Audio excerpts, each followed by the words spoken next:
దేనికోసం విరమించుకుంది అంటే సీఎం రేవంత్ రెడ్డికి ఏసీబీ ఒక నివేదిక, ఒక రహస్య నివేదిక ఇచ్చింది. ఆ రహస్య నివేదికలో ఏముందంటే విచారణ ఏం జరిగింది, అందులో ఉన్నటువంటి ప్రశ్నలు ఏంటివి, ఆ సమాధానం ఏంటిది, దీంట్లో మనం ఏ విధంగా అరెస్టు చేయవచ్చు, ఏ రకంగా ఇది చేయవచ్చు అనేటువంటి ఒక రహస్య నివేదిక ఇచ్చింది.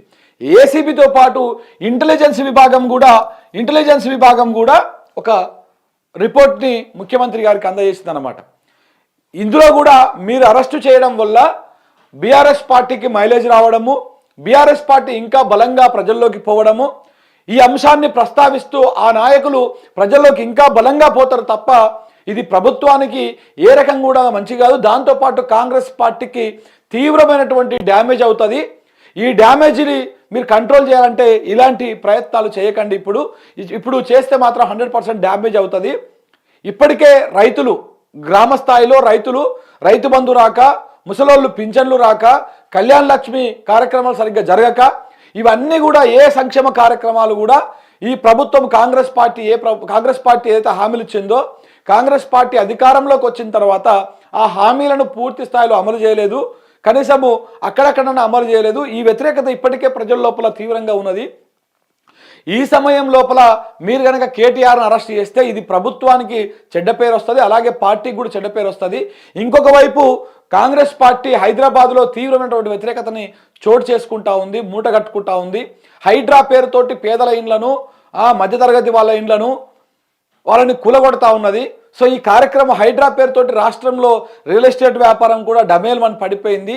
అన్ని రంగాల ప్రజలు, అన్ని వర్గాల ప్రజలు తీవ్రమైనటువంటి వ్యతిరేకతతో ఉన్నారు. ఈ సమయం లోపల ఇవన్నీ ప్రశ్నిస్తున్నటువంటి కేటీఆర్ని కానీ, బీఆర్ఎస్ పార్టీ నాయకులను కానీ, ఎవరిని అరెస్టు చేసినా కానీ ఇది వ్యతిరేకత అవుతుంది, ప్రజా వ్యతిరేకతగా మారిపోయేటువంటి అవకాశం ఉంటుంది.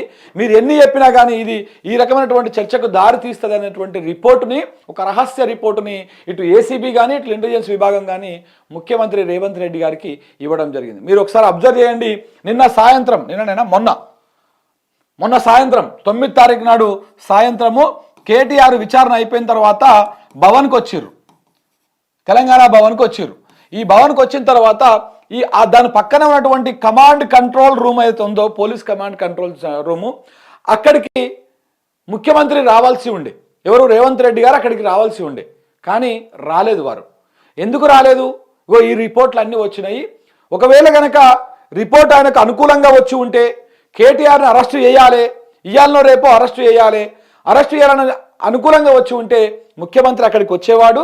అక్కడికి వచ్చి కీలక అధికారులతోటి, కీలక మంత్రులతోటి చర్చించేవాడు, ఆదేశాలు ఇచ్చేవాడు. ఎప్పుడెప్పుడు అరెస్ట్ చేయాలి, ఏ రకంగా అరెస్ట్ చేయాలి, ఎట్లా అరెస్ట్ చేయాలనేటువంటి ఆదేశాలు ఇచ్చేవారు అని చెప్పేసి ఒక ఇంటర్నల్గా తెలుస్తున్నటువంటి సమాచారం. కాబట్టి ఇది అక్కడ ఆ రోజు ఈ కమాండ్ కంట్రోల్ సెంటర్ కూడా ఆయన రాలేదు. సాయంత్రం ఉండే స్కెడ్యూల్ ఆయన అక్కడ రావాల్సింది, కానీ రాలే. ఆయన పోలీస్ బహారా, ఆ బందోబస్తు కూడా బాగా పెట్టేసి అక్కడ నుంచి ఇక్కడ దాకా, కానీ రాలే. కారణం ఏంది అంటే ఈ రిపోర్ట్ కారణం అన్నమాట. ఇప్పుడు అరెస్టు చేయడం వల్ల మీకే అదవుతుంది. ఇంకా ఇందులో కూడా ఏసీబీ చాలా కీలక అంశాలు ప్రస్తావించిందంట. అంటే ఈ కేసులో కనుక మనం కనుక అరెస్ట్ చేస్తే ఆయన పట్టుమని 10 రోజులు కూడా ఉండడు జైల్లో. న్యాయస్థానంలో ఇక్కడ కాకపోతే పైన కాకపోతే సుప్రీంకోర్టు దాకా వెళ్ళి వాళ్ళు బెయిల్ తెచ్చుకునేటువంటి అవకాశం ఉంటుంది. ఎందుకంటే ఈ కేసు నిలబడదు, బలమైన సాక్ష్యాలు, ఆధారాలు చూపించకుండా మనం లోపల పెట్టలేము. ఈ కేసులో ఫార్ములా ఈరేస్ సంస్థని మనం అందులో ఇంప్లీట్ చేయలేదు. ఒకవేళ దాన్ని ఇంప్లీట్ చేస్తే ప్రభుత్వాన్ని మెడకే మళ్ళా కొత్త కేసు చుట్టుకునేటువంటి అవకాశం ఉంటుంది. అంతర్జాతీయ స్థాయిలో తెలంగాణ పరువు పోతుంది. అంతర్జాతీయ కోర్టులో కూడా రేవంత్ రెడ్డి పోయి అక్కడ నిలబడాల్సి వస్తుంది బోన్లో. సో కాబట్టి ఇవన్నీ చాలా ప్రాబ్లమ్స్ ఉంటాయి.